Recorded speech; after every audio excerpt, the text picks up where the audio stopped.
Welcome to the Jeremy and Andy Talk Movies podcast. I'm Jeremy. Hey, Mandy. And Andy, it's the time of year to celebrate the movies that were the films we got in 2025. There's obviously been all sorts of award shows going on, but it's time for the big one, which is the Academy Yeah. Awards. It's the one that everybody kind of recognizes. The ones that people really celebrate and attach things to, like, hey, they are an Oscar winning such and such when people win these things. And we like the Oscars. We care as much as somebody really can or should care about the Oscars. I think we just say a healthy amount. We don't obsess or anything. But we also feel like, as much as we like the Oscars, it's still a subjective awards night from people who we don't necessarily always agree with. And so we figure, why not say, if it's just about picking what people think are the best, why don't we pick our own version of what we think is the best? And so that's exactly what we're going to do. We did it last year and had a blast with it. We're going to pick our own nominees for these various categories, and then we're going to pick who we think is the deserving winner. And it's just a really fun way to kind of go back through the year of 2025 and celebrate some of the best stuff about it, which we thought was a really good movie year. Yeah, it's a really good time. And it's just, like you said, it's just a fun thing to do. And it's a great way to get, even though it's just you and I doing this, it's still a fun way to get people, some recognition that we know that the Academy would never, ever do, unfortunately. So, That's very true. There's actually like a part of me that always thinks every year, should we just make it where we only talk about people that aren't Academy nominated? But then the reality is, some of our favorite films actually are recognized by the Academy, and it would be a real bummer to just not talk about them on our own choices. So I'm like, we got to do it. I mean, for goodness sakes, Sinner, One Battle After Another, Marty Supreme, they're just littered throughout the Oscars. And if we took all that out, it'd be a bummer to talk about the year without talking about those things. yeah, I mean, as much as I can be negative about who and what the Oscars won't nominate this year, I have less to complain about. I mean, Sinners broke the all-time record for most nominations ever. Weapons definitely got screwed, I think, in a lot of ways, but it did get, one nomination, which I was really happy about. One battled, just these different things that I am really happy about. So maybe little steps in the right direction from the Academy this year. Absolutely. Yeah. It seems to happen every once in a while. It doesn't happen every year, but every once in a while there's like a fun group of Oscar nominees that make us more interested than before. And then every once in a while you have a year where you're like, I'm just sort of out on the Oscars this year because it doesn't really have anything for me. Even a year like last year, where we both were very high on Anora. I think we were on the higher end of people who were liked Anora, but I don't think we would have said like Anora is a movie that should win just everything at the Oscars. Um, Yeah. at least it's just comparing it to like this year. If Anora came out this year, it's probably not winning any Oscars compared to the Right. competition level.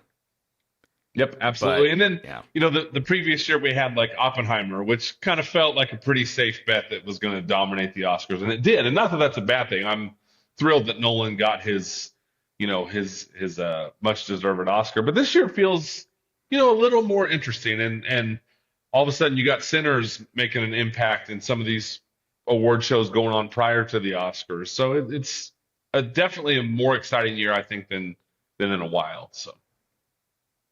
absolutely. Yep. So what we're gonna do to start is we're gonna mostly stick to the main same categories that the Oscars do because I mean they're sort of the obvious categories. You got your four acting categories: supporting Yeah. and lead for actor and actress. You got director. You got best picture. But I did want to do a couple of categories because this is our awards. We can add things that the Yeah. Oscars don't do, and so I wanted to lead off with a couple of things that I think should be Oscar categories. And the first one is one that I'm like, it would never be because it's insulting at the same time that it's complimentary. It's sort of a backhanded compliment. Uh, is I think that there should be an award for best performance in a bad movie.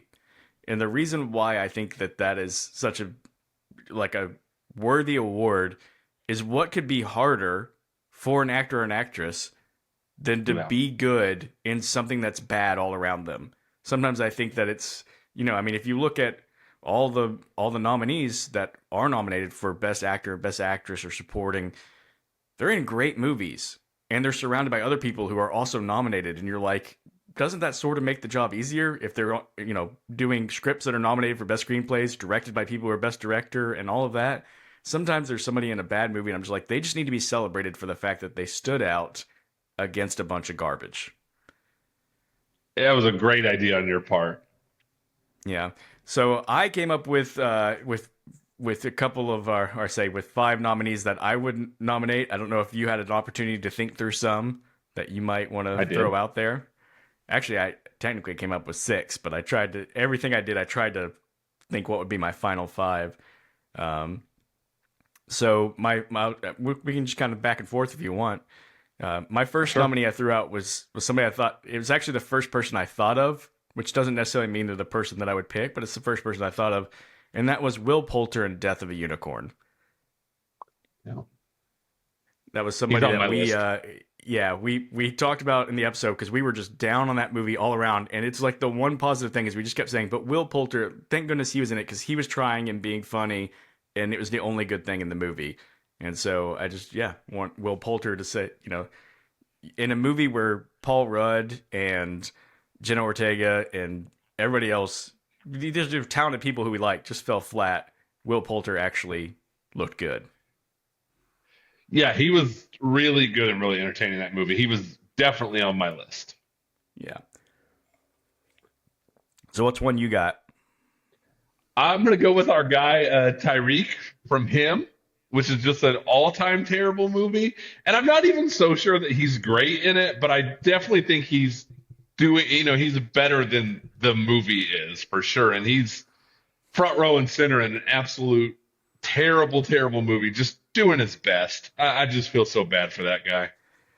He really was, and you could probably give him a sort of a double A dosage double, between that and I Know yeah, What You Did Last Summer. That he yeah, pulled double duty of bad movies and still somehow came out where both of them we were like, I still think he's got something. Yeah. Uh, yeah. yeah. My next one in this one, I'm gonna be honest, best performance. I blended actors and actresses. All the other categories are Same, separate, same. but so another one is Anya Taylor Joy and The Gorge. The Gorge was a movie that was just I feel even bad saying just bad movie because like Death of a Unicorn was all around bad. The Gorge was just kind of dumb and silly, but I actually enjoyed it, and I think in large part because Anya Taylor Joy is just really enjoyable to watch on screen, and so uh, I think I just felt like I needed to shout her out for making that movie watchable. I support it. It was not on my list, but I support your decision. Yeah, So I had Madeline Klein, and I know what she did last summer. I thought she was really funny in that movie, and just had some really great like just deadpan delivery and stuff in that movie. But we bashed that movie enough. But I thought she was kind of she was a bright spot in that movie. for sure. Uh, all right, my next one was and this one maybe I went back and forth because I'm biased on this one, and I was like, I think that this one qualifies, but we'll see what you say, Andy. This might be one of the ones that we have to drop to like get it down to five. But I said Scarlett Johansson in Jurassic World Rebirth because the movie was just not good. But I remember thinking like Scarlett's so much better than this, and she's actually trying and she's doing what she can, and the movie's just not good. But it might just be my bias for Scarlett Johansson. So That's fair. I had it on my list. It didn't make my final cut, but I mean I do support it for sure. yeah, I think it probably shouldn't make the final cut, but I definitely wanted to still give it the mention because I just wanted to Yeah. still say, even though I wish the Jurassic series would die, Scarlett, you can keep being in movies. Like, please. Yeah. Yeah. Oh yeah, absolutely. I'm gonna give you Margaret Qualley in Honey Don't, which is just a wretched movie, but she is a talented actress. That is very true, both on both points. Terrible Yeah, movie and terrible movie. and a quality actress. Um, this one, I still can't believe he even made this list, even though I love this guy. And that this movie, Jack Black in a Minecraft movie. I'm still blown away that when I watched the Minecraft movie, it wasn't one of my worst 5 of the year. I mean, I had it just reserved for number 1 for worst of the year. Right. And the fact it didn't make top 5 was almost all because Jack Black was just allowed to be Jack Black, and he carried me enough through it that I didn't hate it as much as I hated some other things. Still not a good movie. God, it's terrible. But Jack Black was fun. And it's the difference between this and like Anaconda. Anaconda wasn't like Jack Black just do Jack Black things. I think they just said Jack Black just do something, but they didn't let him go full Jack Black, and that was the mistake there. Yeah. Fair enough. I cannot comment because I never saw the Minecraft movie. Perfectly reasonable decision on your part. I stand by my decision. The last thing I had on my list, Austin Butler caught stealing, Okay. which I maybe cheated a little bit because really caught stealing is not bad. I just think Austin Butler is so good and has so much personality and has that X factor and all the things we always talk about. And that movie just is just I think it made both of our mid of the year list and stuff. So I did want to give him a shout out. I don't fault him at all for that movie, and I like Austin Butler. So I think that's fair. I think that's a fair one. My last one that I had was Evan Peters in Tron Ares. Again, a movie that's a that good one. I never even we thought panned about that. we panned pretty badly, but we were like, good for Evan Peters. He's trying and actually made a pretty Yeah. good villain, even though the movie was just kind of crummy. I would say, I kind of booked in it with what I felt were kind of like my strongest ones I thought of immediately was Will Poulter and Evan Peters, both supporting roles that I thought stood out hmm in really bad movies. Yeah. So let's see if we try to narrow this down to just a 5 nominee list. I would feel pretty strongly about Poulter and Peters, but I'd hmm be willing to drop. I'd probably drop Scarlett and Anya Taylor-Joy just because both of those I think were.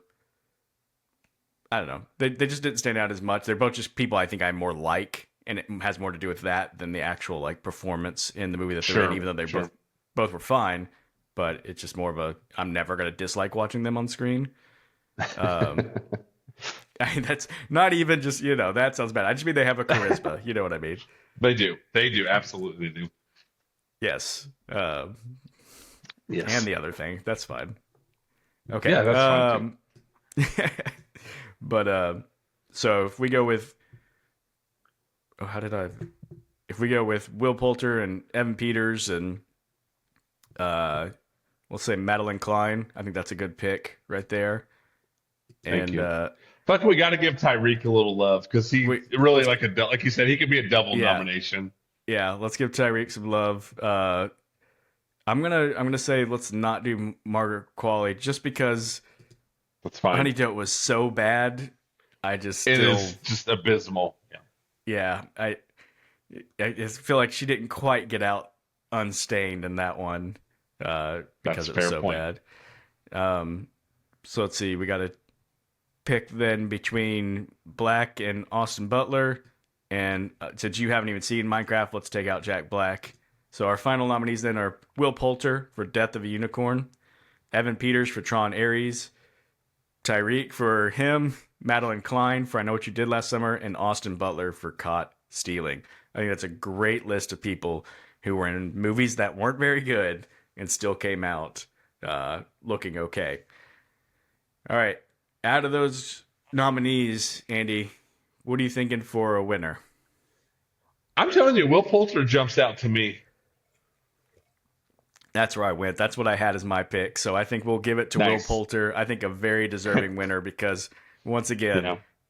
the only thing that I enjoyed in a otherwise big dumpster fire of Yeah. a movie. So, yes. Absolutely. Congratulations to Will Poulter for winning the first annual Jeremy and Andy Talk Movies Good Performance in a Bad Movie That's award. right. You know what would be so great about this award if they gave it was it'd be a tricky awards like acceptance speech to give. Could you imagine Will Poulter would. getting up there and being like, "Oh man, thank you everybody for believing that everybody I worked with sucked and I was good. Yeah. So thank you everybody around me for being so bad so I could look good." It would immediately make the Oscars more entertaining, though, to hear someone give up and give that kind of speech. To watch the camera zoom ins on like the director of the movie and stuff who's trying to be happy for their Like, cast member, but they're also yeah, like, what the heck? that would be amazing. Yeah. All right. Um, so the next one, the next category I think that they should have is scene of the year. And this is something that Hmm. we kind of like will talk about and reference when we're just reviewing movies. We'll be like, oh, this was one of the scenes of the year, something that's really stood out. And I think it's just because like filmmaking, as all the things that we do celebrate about it, so many times great movies come, people will think down to like some one great scene in their head, all that great moment, the great thing that happened, and if they celebrated that, like that one scene that really stood out in a movie each year, I think that's something that would be worthwhile. If it was like the year that Shawshank Redemption came out, you'd have the recap of the escape and him crawling through the tunnel and looking up, like celebrate things like that. Of course, I'm saying that, and there's probably other things that year that would be in competition with it that would be pretty strong. But yeah, I'm just making the point. There's these great moments that you'll always remember when you're thinking back on movies. So scene of the year, and this one I'll be totally honest with you. There are so many great options for this year. There are. It really, I think, to me, is going to come down to two things, and there's one that's still heavily favored. So I'm curious to see what you're going to say and if you're kind of in agreement. You want to tell me what your first nominee would be, Andy? I mean, the very first thing that came to my mind is the end of Weapons.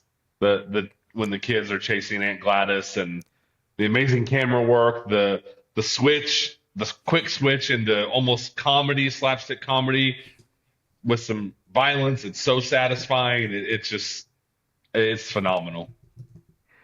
Uh, that is a really good one. That is on my list.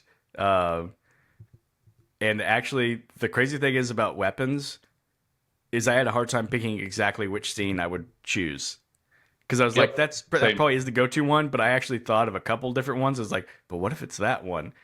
Which probably actually in the end might hurt weapons case a little bit. Um, Hmm. but I think it's a absolutely uh, great scene in that movie, and you're so right to pick it.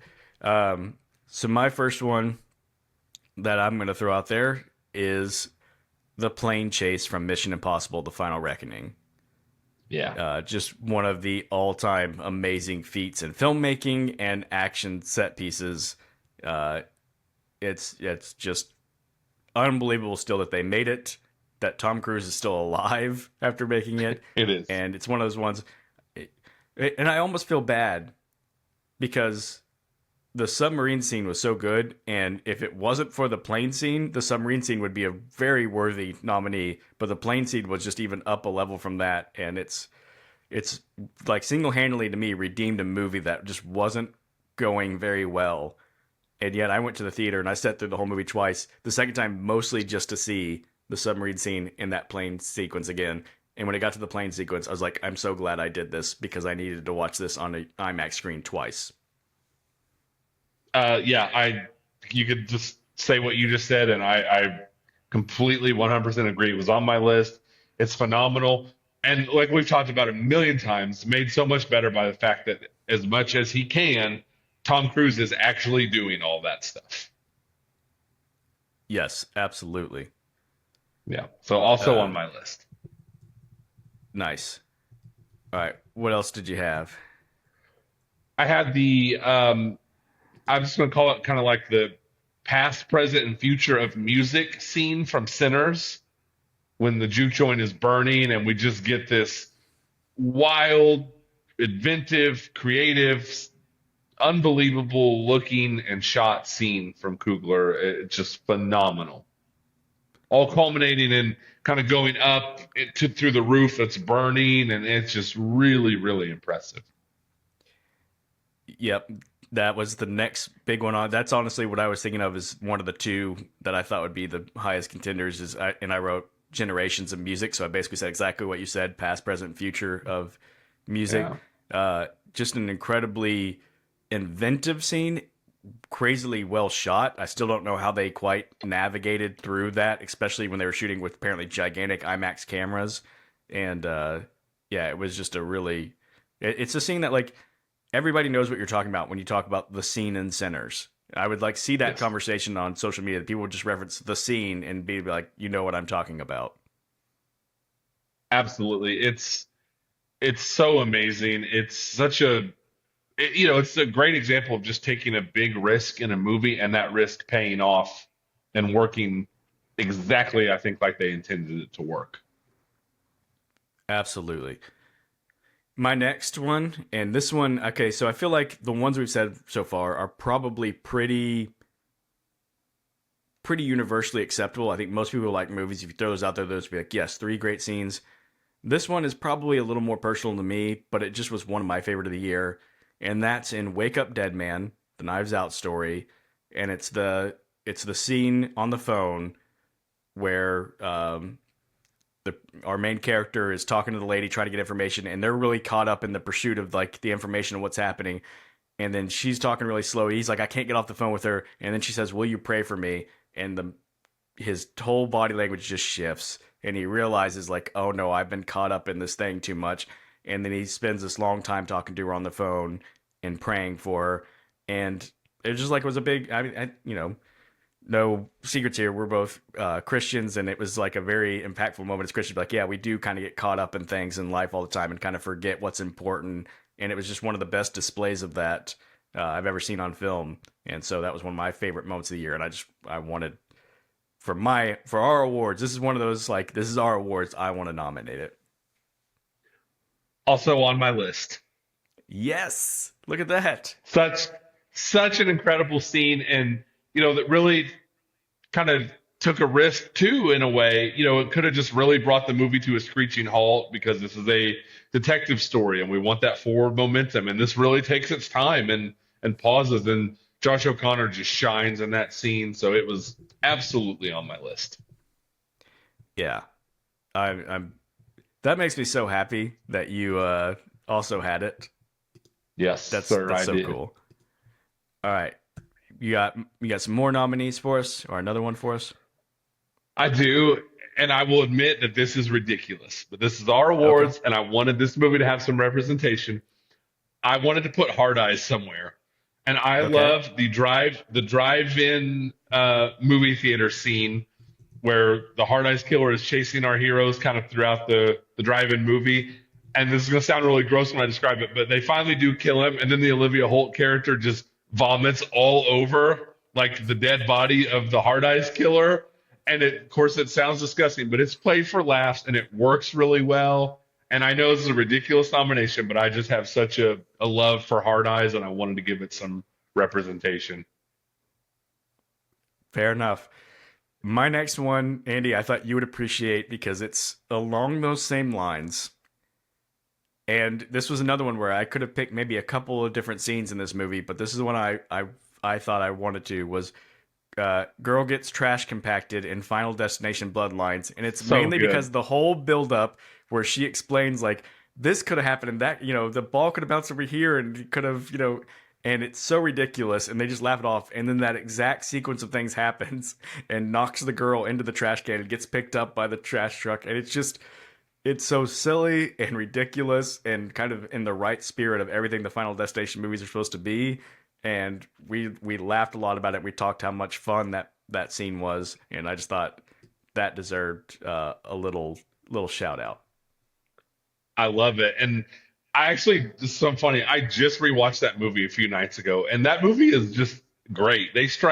Every scene strikes the right balance, and the payoff it's really like a gross, violent death, but that movie manages to have I don't know, it's like not lighthearted, but I don't know. That movie just works. That's a great nomination. I love it. Yeah, and again, that movie you could have gone with like the opening whole sequence with the high Absolutely. sky restaurant. You could have gone with the hospital sequence with the Hmm. MRI machine. That's you could have gone with the final sequence, the ending with the train wreck and the logs coming out. Like it's yeah, which is Yeah. probably again, like I say, uh, what maybe hurts that nomination is with usually with scene of the year, you're gonna go that's the scene from the movie, and with some of these movies, it's like it could go with this scene or that scene, but yeah, I Yeah, still really enjoyed that one. Um, same. That's a great choice. yeah. Do you have any more? I've got several that at this point are not going to make the list, but I just sort of had as like possibilities. But do you have any I more had a to few. nominate? I had a few written down, but we don't need to Why put why those don't in you the just hat. quickly go ahead and shout them out, and we'll just sort of have them already as So just honorable sure. mentions. I just wanted to shout out. I talk about it a lot. The F1 scene, one of the beginning of the movie races, and at the end they're driving and the fireworks are going off.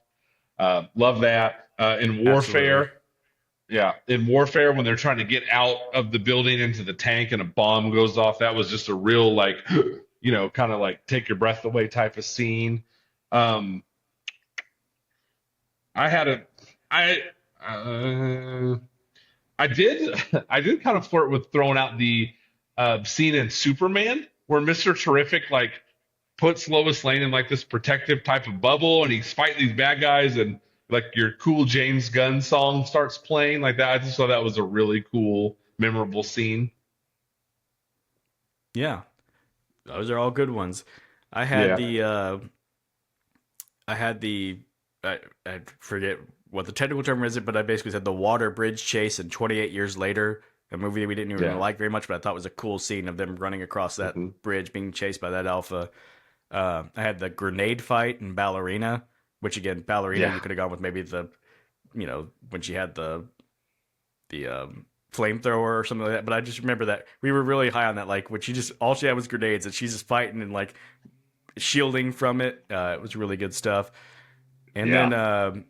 two more. One is in the movie Train Dreams. Is just a man gets shot. It's just this wide shot of people sitting around Yeah. talking, and a guy walks in out of nowhere. The camera never moves, and he's just like, "I'm looking for so and so." And this guy gets up to run, and he shoots him, and then he gives a little speech about, if any of you have a problem, let me, let's deal with it now. I don't want to be looking over my shoulders. And he leaves, and that's like it. That's all it does to address it. It's just this really captivating scene of I can't believe that just happened. And Yep. then the one that I feel like would probably win if the Oscars actually did this because it's just a very Oscar type pick, and it is a great scene, but it's the play at the end of Hamnet, Yeah. which is just sort of an emotionally charged scene, and it is a great scene. But It is. it almost just feels like a cheat because it's just everything in the movies getting to come together. So maybe it's a worthy thing, but probably won't be on our list. I do just want to shout out that at the end of Hamnet, because we haven't had a chance, we never talked about Hamnet, we didn't like review it or No. anything. Um, but at the end of Hamnet, that's a great scene. The play, it's very emotional. Is that the music playing?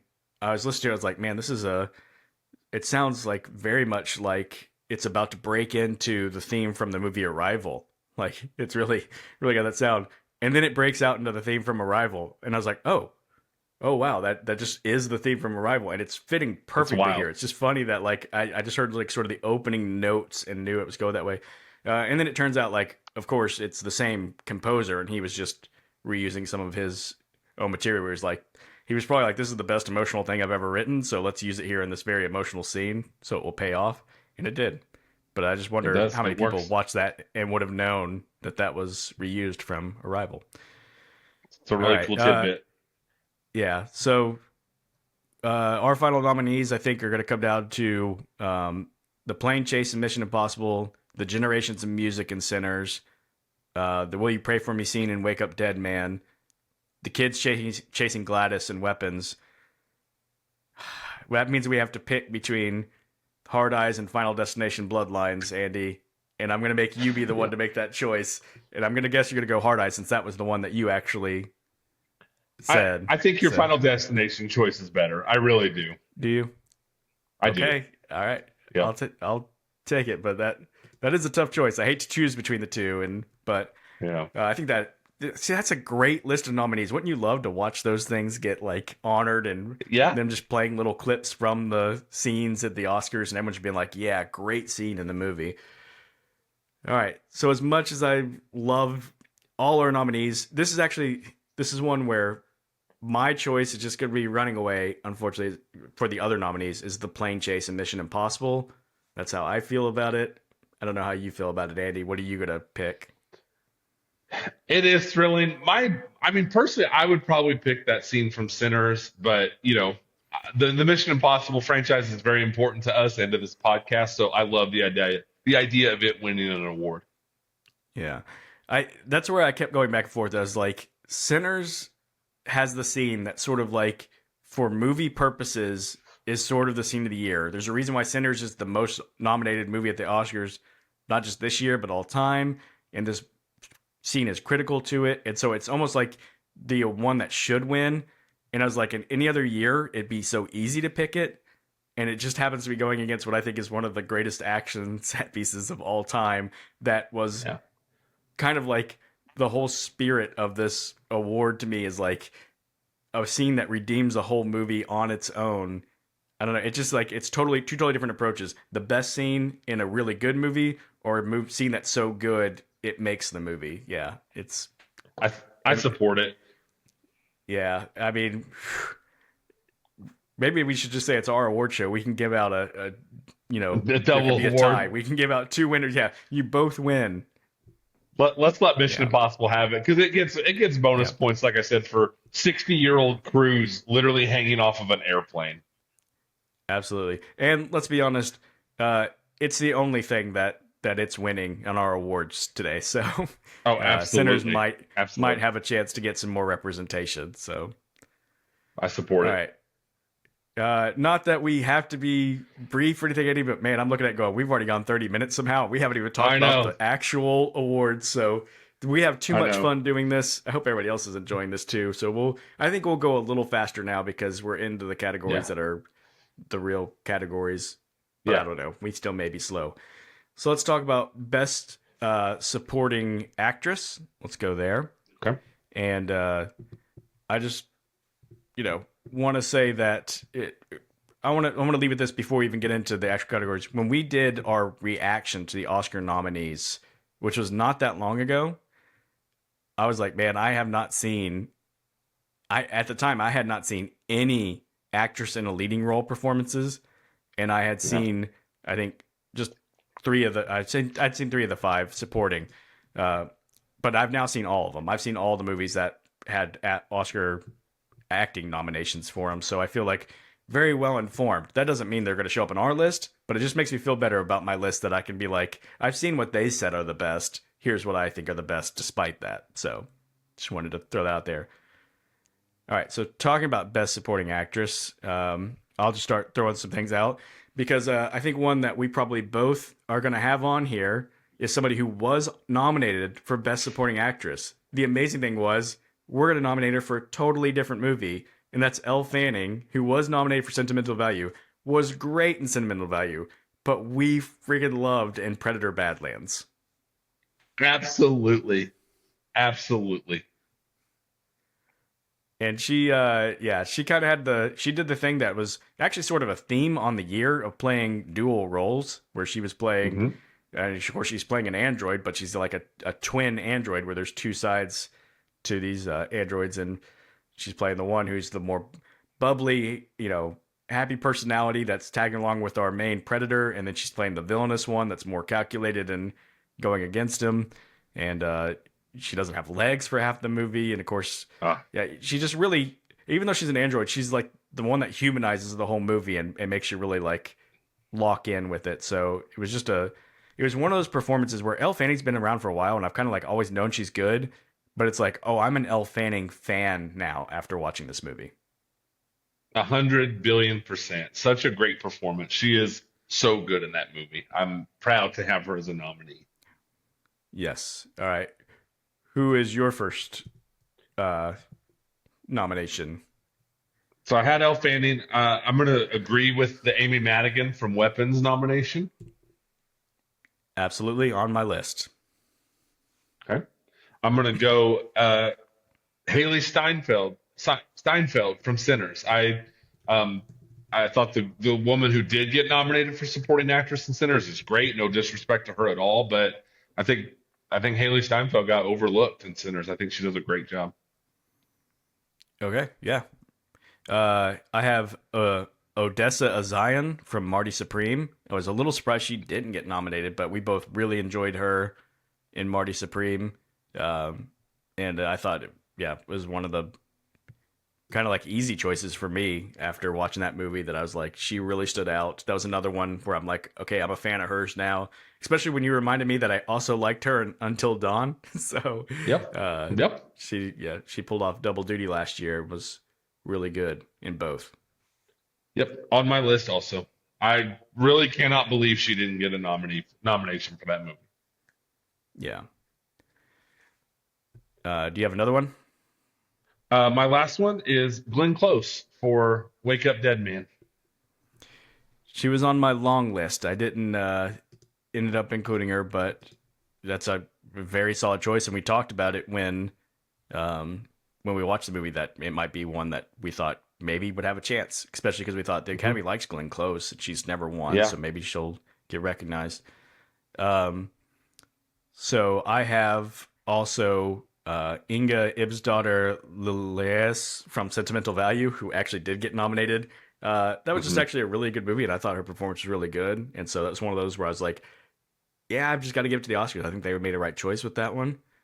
Uh, the other one I had in there, which is one that I'm okay with going ahead and knocking off, but I just wanted to shout it out because I thought it was a really good performance, and I could have put in my good performances in bad movies is Ana de Armas in the movie Eden. Eden was Mm.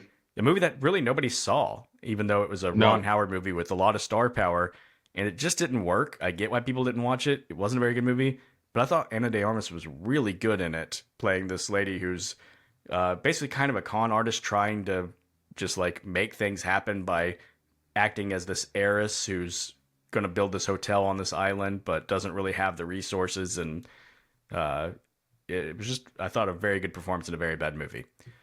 But There you yeah, we go. can cross that off. Just a couple others I wanted to just shout out, even though they're not making our list, was Chase Infinity from One Battle After Another, and uh, Tatiana Maslany from The Monkey, Yeah. and Carrie Condon from F1, who I thought were good. And actually, I did also put Jodie Comer in 28 Years Later. Again, 28 Years Later was a movie that didn't fully work for us, I don't think, and her character was a little hard to watch at times on screen, but I thought she did a really good job in it. Yeah. Those are all great choices.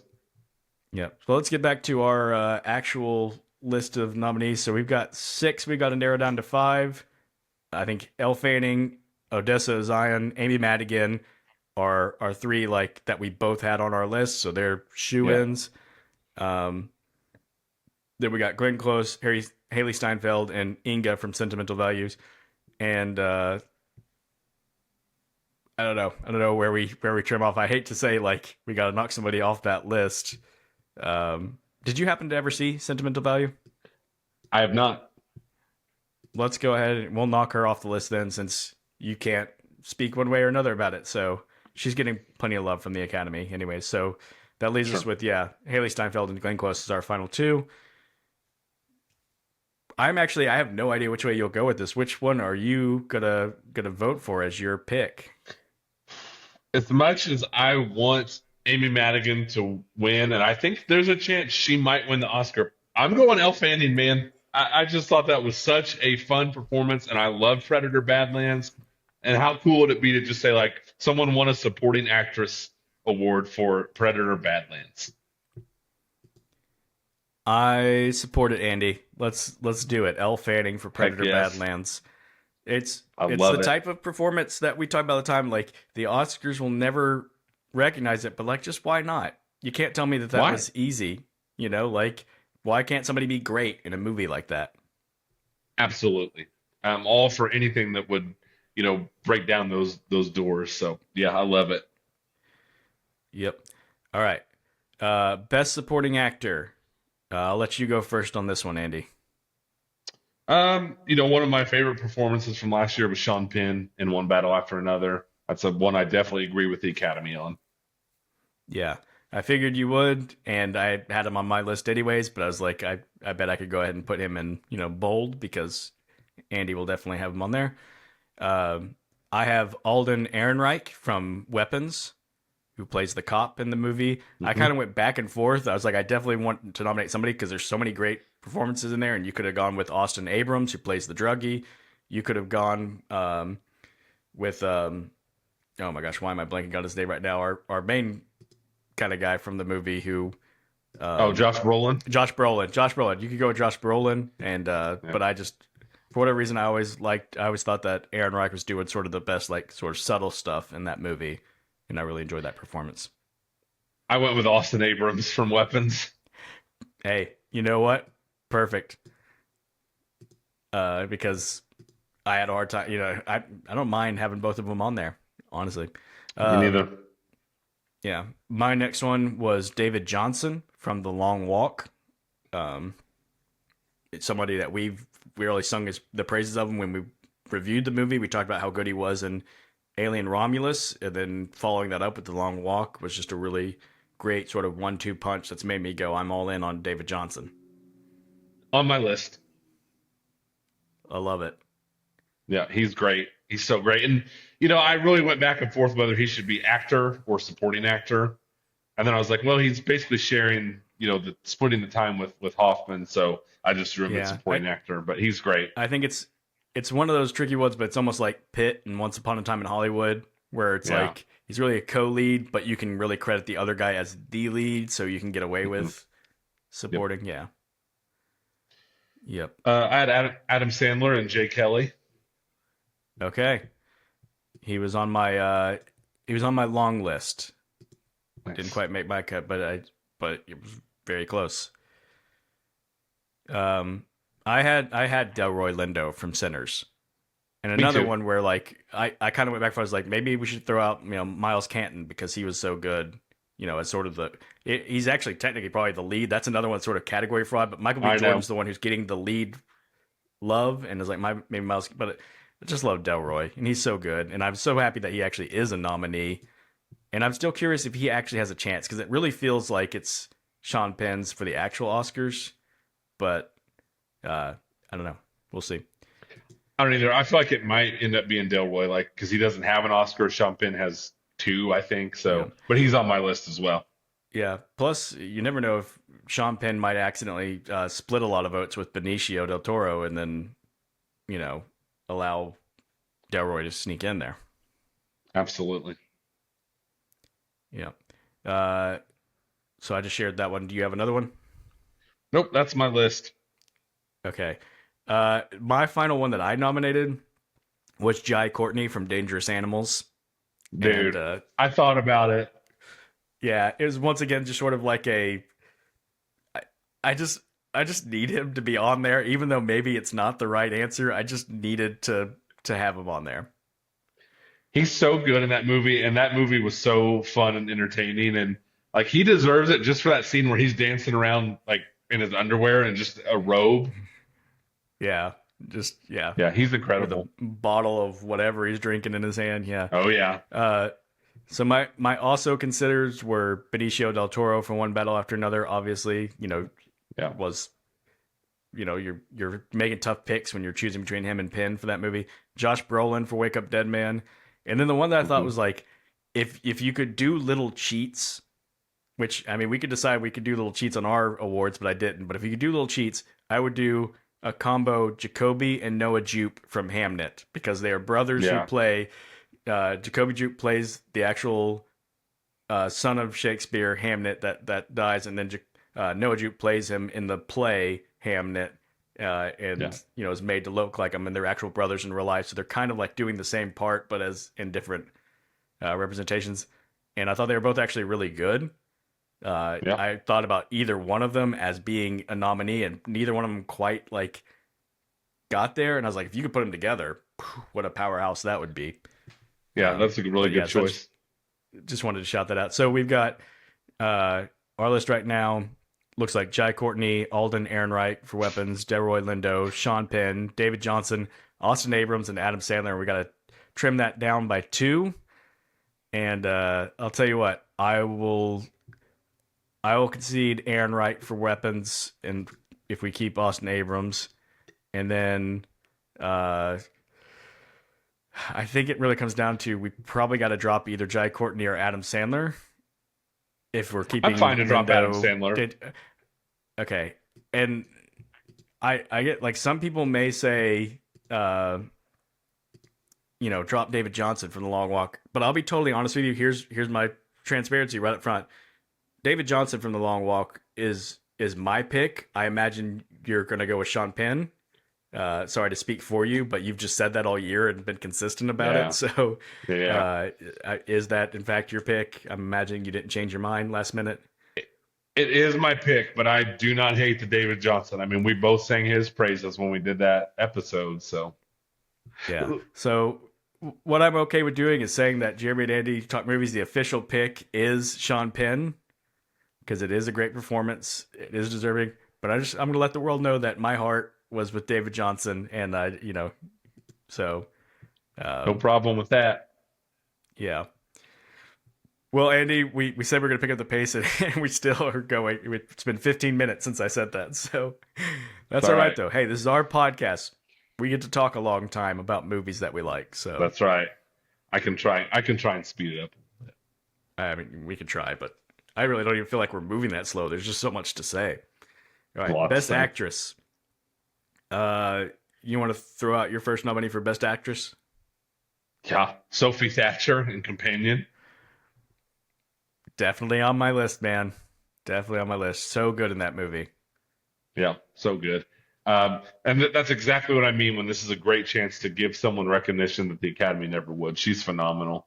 So definitely have her. I'm going to go ahead real quick. You had Chase Infinity in supporting actress. I'm going to throw her in actress. Because that last part of the movie is a lot of Chase Infinity. That's true. It really is. I mean, like we talked about it. Leonardo DiCaprio's character is really incidental in the movie. He's so great in it, but it's really like Sean Penn's character and Chase Infinity and their dynamics really what drives the movie. Absolutely. And I just thought she was phenomenal. I was really disappointed she didn't get a nomination. Yeah. I have Jessie Buckley in Hamnet, which again is probably she's the front runner for actually winning. She just, I thought was, it lived up to the hype, like everyone says like, oh, she's so good. And I was like, yeah, okay, she's really good in this. So she is so good. Yeah. See, I had Jessie Buckley also. And I'm going to be honest with you, Jeremy, this is probably the one I had the hardest time with. Okay. I don't disagree with the Academy giving Emma Stone a nomination. And I know this is not her fault, but it also feels like she's almost getting to that point of like Meryl Streep where every movie she does, she just gets a nomination for. So like I'll allow it, but I'm not overly enthusiastic about it. Yeah, I just watched Begonia 2 nights ago. I finally got around to watching it, and it was one of those ones where I'm like, yeah, it's not bad. It's light years better than Kinds of Kindness, and I was like, it's Thank good. goodness. Everything about it's pretty good, but I just still, I don't know. It's like I never would have quite recognize it. It's so strange to me what the kind of weird the Academy's okay with. Begonia and Everything Everywhere All at Once, these movies that randomly are like so weird, but they're like, no, this is like prestige weird. And I'm like, okay, fine. Whatever you say. Companion's not weird enough, apparently. That's why Sophie Thatcher can't get nominated. Yep. Yep. So my next one is kind of going, like to our roots. Like, why can't a movie like this get a nomination? Florence Pugh in Thunderbolts. I really considered that. Yeah, but she got to have she gets to be fun. She's doing fun Marvel movie stuff and quippy, but she also gets to have like some emotional stuff in that movie, and she kind of holds that movie together, and that was she does a movie that we both enjoyed. So yeah, just that speech she gives, to her dad. I'm so lonely and all that stuff. I mean, why, like you said, why is that not just as good as any other emotional speech anybody else gave this year? Exactly. Yeah, and in some ways, probably harder because in these other movies, you're kind of like set up for it. Everything is a build up to these emotional things, and in this one, you're like, hey, I've got to be doing all this stunt work and working on in front of green screens, and all this stuff. And then, oh, hey, now hit us with the emotional speech. That's got to be really hard. Yep. Great choice. I should have had it on my list. Yeah. My other nominee that I wrote, which is one that we're going to end up checking off. That's okay. Sometimes I just want to throw them out there to give them a little love, for a movie that, again, probably nobody has seen, and it's Molly Gordon in the movie Oh Hi. It's this kind of Mm-hmm. really small movie, and she's playing this eccentric character who goes away on a trip with her, who she thinks is her boyfriend because they've been dating, but he doesn't really think of them as exclusive. And it comes up, and she ends up handcuffing him to the bed and won't let him go until he basically like admits they're boyfriend and girlfriend. But of course, at that point, he's like, "You're crazy," and just wants out of it. And then she's like, "What have I done? How do I get out of this?" Because now he's mad at me, and if I let him go right now, it'll never. It's just, it's a crazy movie, and she's good in it. We'll cross her off, but I wanted to shout her out. Uh, yeah, and then just a couple others I wanted to shout out because they were good and didn't get the you know real consideration in this list. Anna De Armas again for Ballerina. She does great. Julie Garner for Weapons. Yep. Danielle Deadweiler for Woman in the Yard. She's great in that movie. Olivia Colman in The Roses. Kiki Palmer in One of Them Days. Just a really funny movie. And then Olivia Holt in Hard Eyes. So Yeah, I had her written down, but I was like, I mean, that's just my love for Hard Eyes. But like we always say, just because those parts don't maybe seem that challenging or anything doesn't mean they're not. She's great in that movie. yeah. Oh, and I guess I'd never mentioned that I also had as an actual nominee from my list was Renate, and I can't say her last name. I'm sorry. From Sentimental Value, the main actress from Sentimental Value. I did have her as one of my nominees as well. Okay. So our definites are Jessie Buckley, I think Florence Pugh, Sophie Thatcher, Chase Infinity, and then I don't think we really settled on a fifth. I crossed out Molly Gordon, and you were kind of like Emma Stone. So if you're okay, we can throw Renate in there from Sentimental Value as just our fifth That's nominee. fine. And I hate that I give away that's kind of like, hey, you're not going to win when we're just throwing you in there. Yeah. Andy, who do you have as a winner for this? I think the right answer is probably Jessie Buckley, which is not a hot take because she's probably going to win the Oscar on Sunday. But man, we love Companion. I thought Sophie Thatcher was just unreal in that movie. So Andy, whatever you want to do. can I tell you? I love Jessie Buckley. I feel like I'm as big a Jessie Buckley fan as there is out there. I wrote down Sophie Thatcher as my pick for winner. Sophie Thatcher, it is. Yes, I I love love it. it. She deserves it, Yeah, man. She is just next level in that movie. That's a great movie anyway, and she kills it, man. She's so good.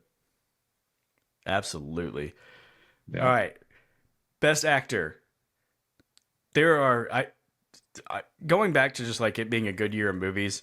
My long list for this was a really long list. hmm That said, like it wasn't too hard for me to narrow it down to my like five that I felt like I wanted to throw out there. And again, we might have some different ones, um, but there was a long list. So uh, let's just start with this. I have a feeling we both have three of the ones in common with the Academy. I imagine we both have Chalamet for Marty Supreme, DiCaprio for One Battle After Another, and Michael B. Jordan for Sinners. Is that fair to say?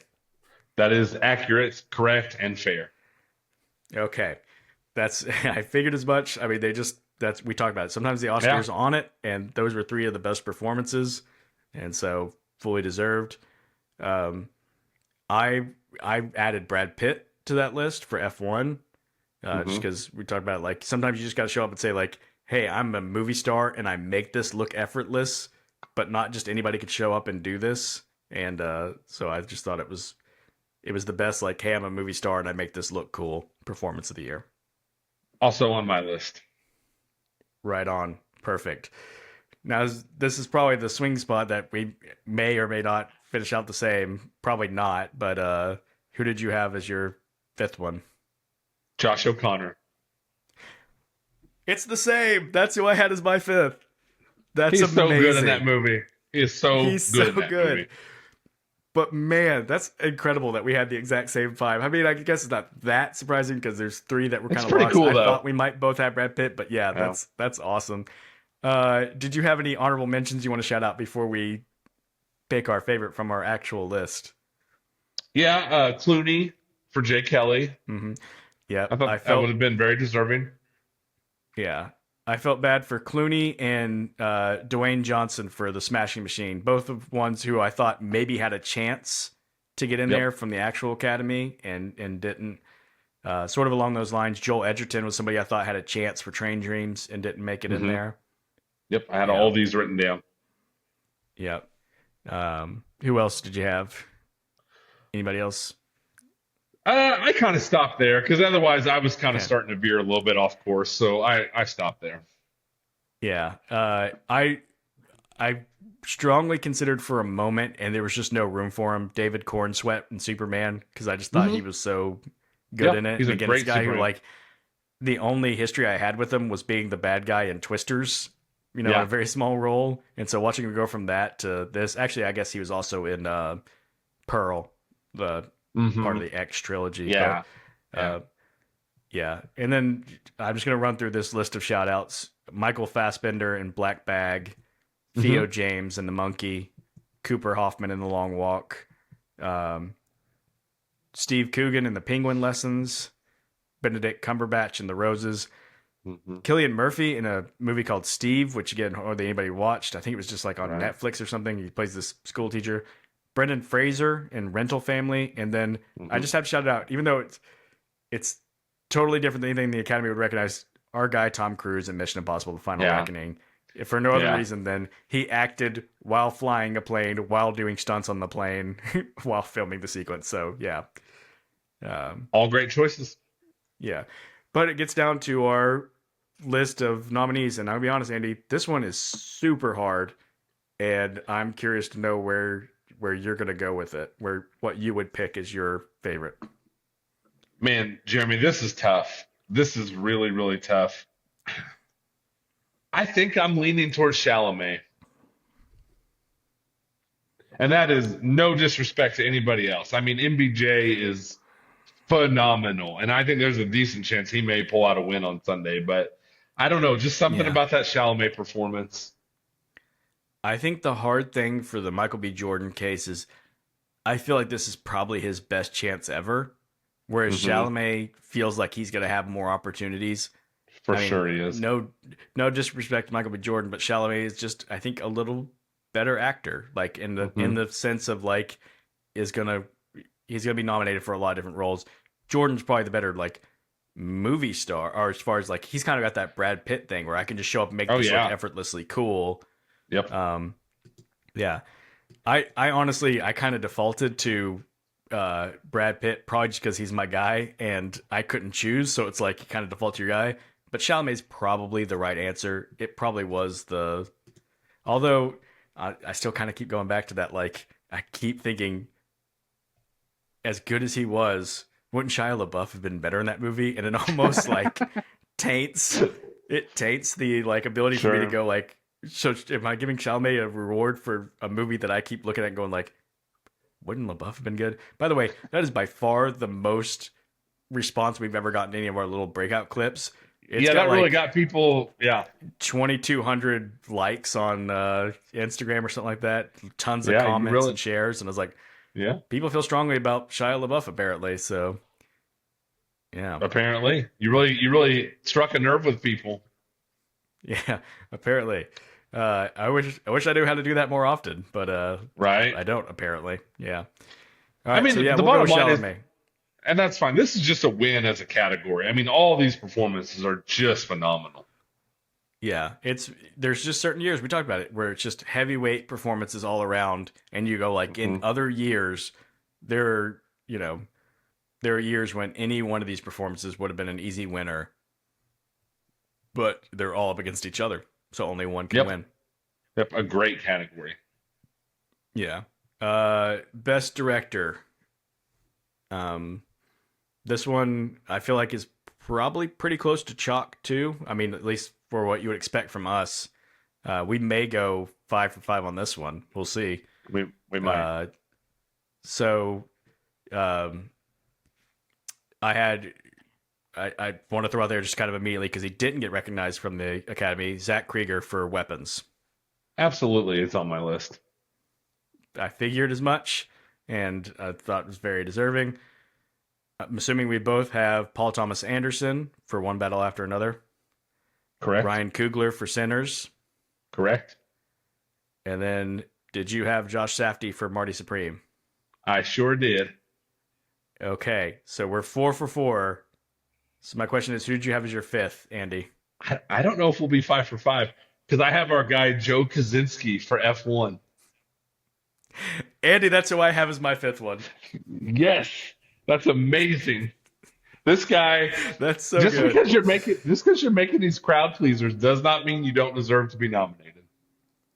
Absolutely. I mean, and what he did is Yeah. hard. I mean, like they were doing like real technical craftsmanship, and I think that's evidence because F1 did get a lot of like below the line nominations for the, you know, productions value of it. But Yeah. yeah, I thought it was a really cool, really well directed movie, and yeah, I love that we have him in there fifth. So that's so good. Do you have any honorable mentions you wanted to throw out?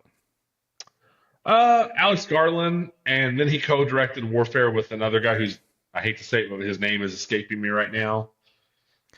Yeah. Um, I flirted with like our guy McQuarrie for Mission Impossible just to be able to stage those amazing action scenes and stuff like that. But I kept my list pretty tight here. Yeah.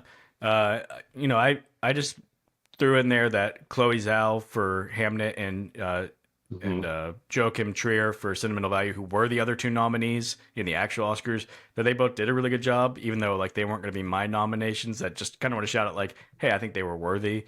I had Osgood Perkins for The Monkey, uh, Dan Trachtenberg for Predator Badlands. Badlands. I Yeah. also had Alex Garland for Warfare, and then Ryan Johnson for Wake Up Dead Man. So Nice. all just deserving a little shout out, but definitely came down to our five that we mentioned for B.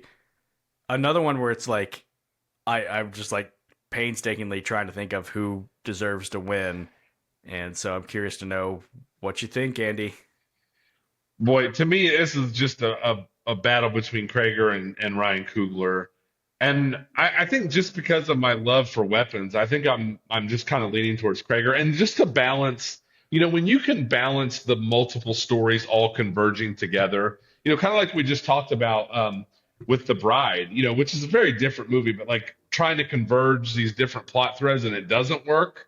And then for Krager to kind of be the the guy in charge of weaving all these plots together and they so perfectly converge in weapons. I'm going to give it to him. Andy, that was my pick too. I'm Nice. so I glad love that it. we're on board with that. I thought it was great. Kugler does some amazing stuff in Sinners, Absolutely. and it's another one. A lot of years that'd be an easy pick, but Hmm. it's against some really great stuff. I mean, even Paul Thomas Anderson, who I've not been the biggest fan of, I've been very critical Right. of. I sat there and thought like, man, he directed the heck out of that movie, one battle after another. And then I go like, man, Safdie. When we talked about it, at the Oscar nominees, is like maybe he's my favorite pick because the whole atmosphere, the anxiety that he creates, and Kaczynski with it. I mean, like every time I would think I've like settled on one, I just think of the I other know. one and be like, but them.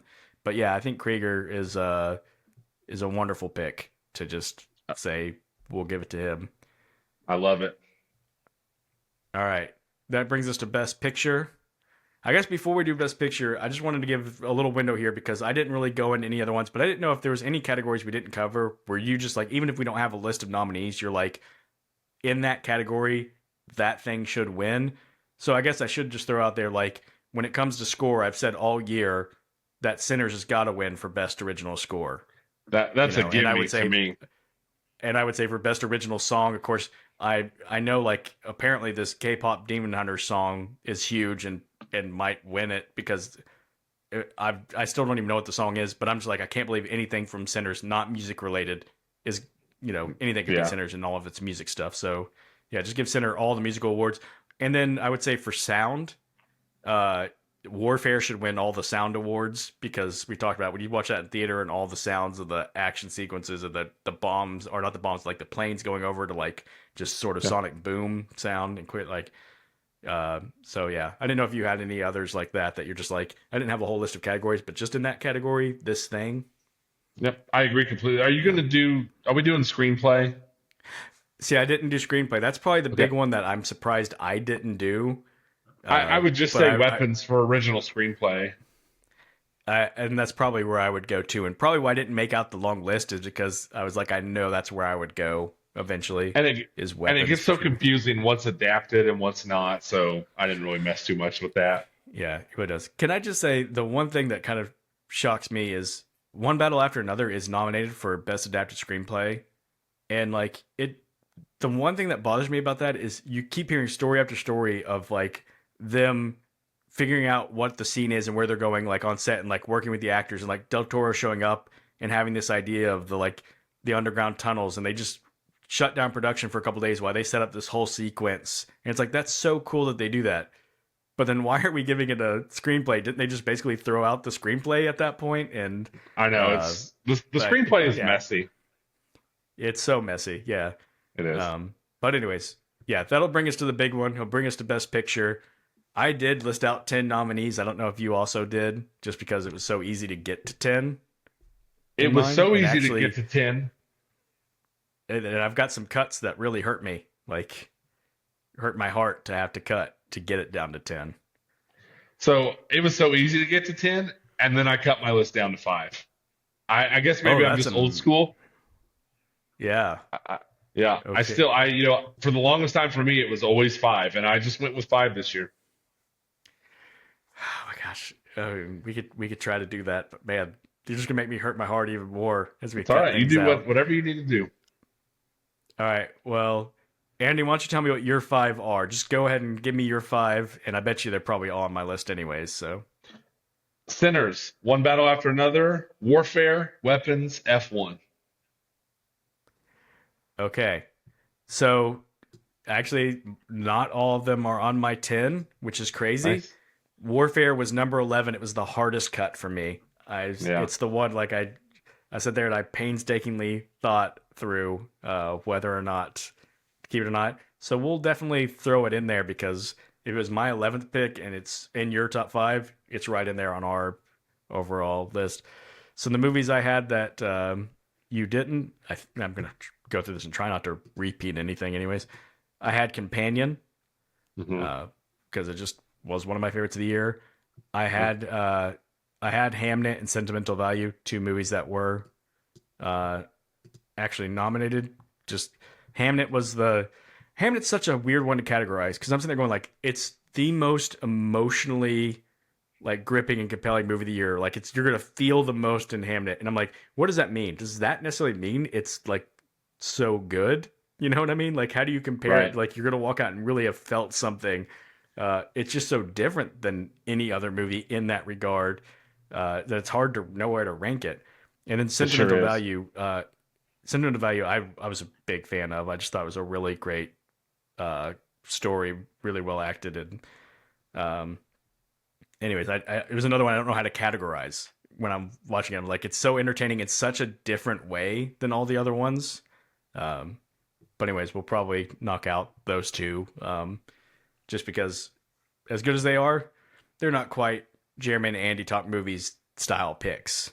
There you go. So, and then I had, so what else did you not say? Oh, I had The Long Walk and Wake Up Dead Man were the other ones on my list. Nice. That on there. So, so we'll kind of lead the list at, I think that leaves it at 3, 6, 9. If we cut out Hamnet and Sentimental Value. So we got, our final list then is Companion, F1, The Long Walk, Marty Supreme, One Battle After Another, Sinners, Wake Up Dead Man, Weapons, and Warfare. That's a good list That's a great list. Yeah. I'm not going to give my entire list of tough cuts because there was a lot of them. Can I just tell you the one that I wrote on the list, even though it was never going to make it, and I just like, it hasn't gotten a shout out anywhere, and it would have been really funny to put on the list, is Megan 2.0. Because once again, still some of the most fun I had in the theater last year. Is like, what if we just put Megan 2.0 on the list for Best Picture? I would love the idea of like Megan 2.0 and Hamnet going up against each other for a Best Picture.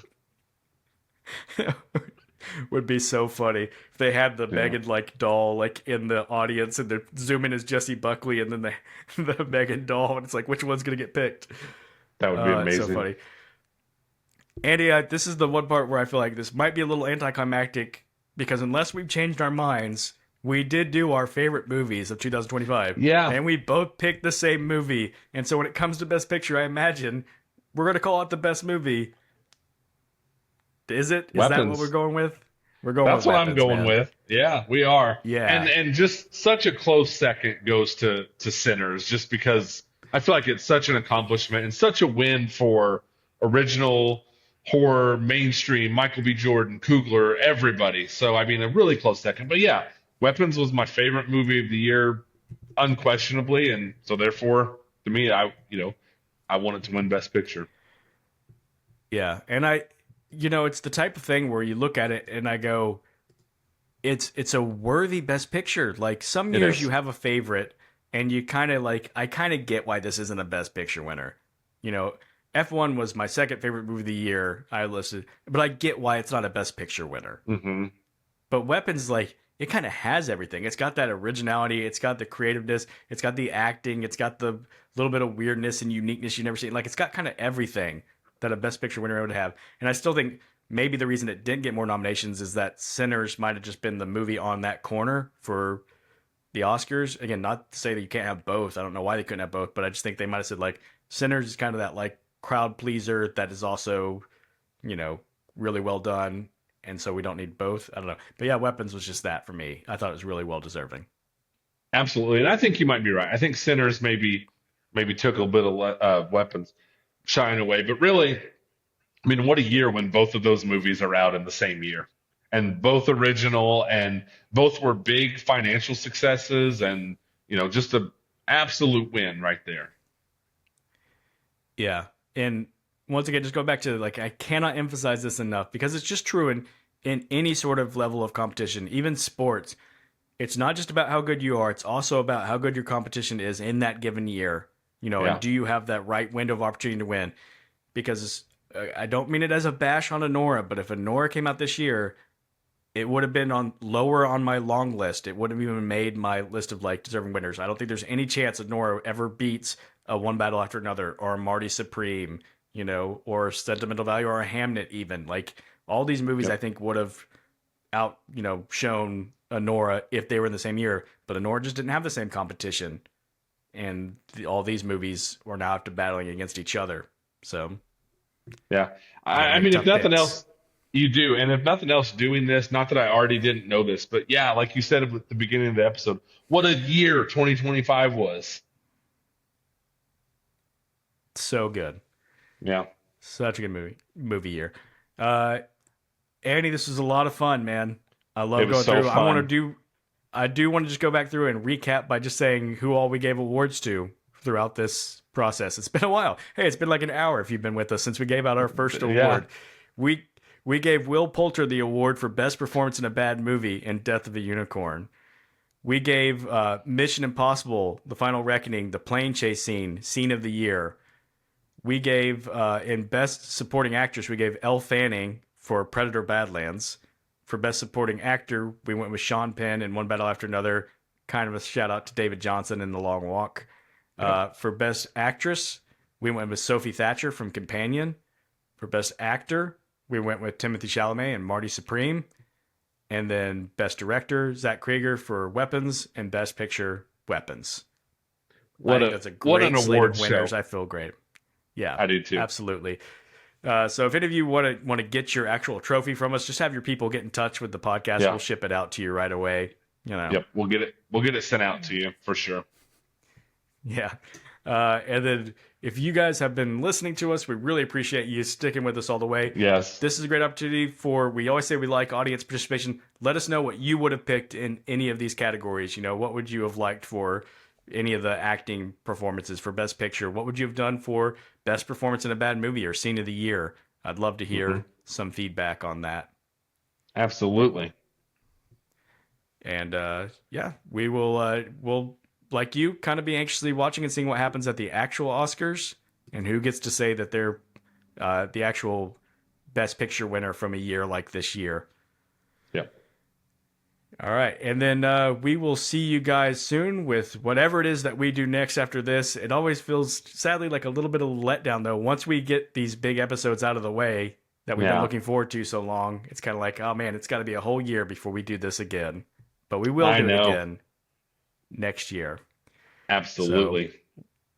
we will see you guys next time. See you then.